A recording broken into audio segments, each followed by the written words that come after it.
La movilidad eléctrica exige un análisis exhaustivo ante su implementación, asegura Patricia Rodríguez, experta en temas energéticos. Y hay ventajas porque mire todo lo que está pasando con los precios del petróleo. Está fuera del alcance nuestro controlar esos precios a nivel internacional. Y los impactos que tienen esas variaciones de precios cuando son a la alza generan un gran impacto en el bolsillo de la población.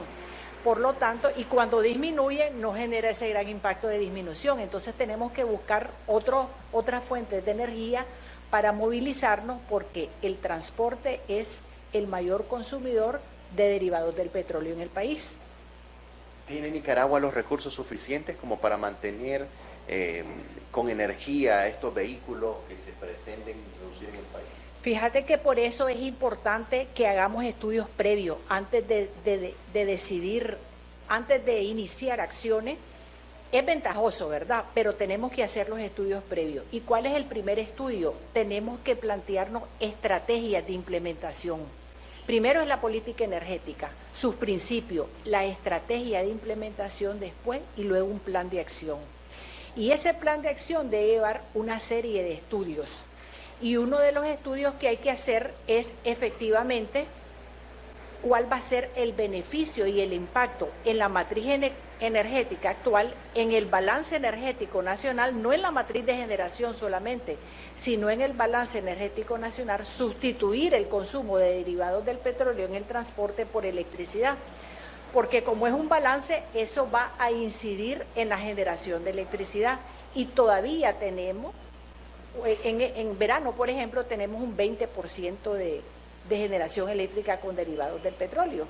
Entonces, por eso es importante hacer un plan de acción y unos estudios previos a invertir en un vehículo eléctrico o a implementar masivamente una política energética de importar vehículos eléctricos.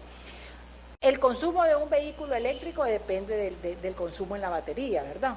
Que además que tenemos que saber dónde vamos a cargar y cuánto nos va a costar, sin duda alguna consume a grosso modo la mitad de lo que consumiría un vehículo con derivados del petróleo.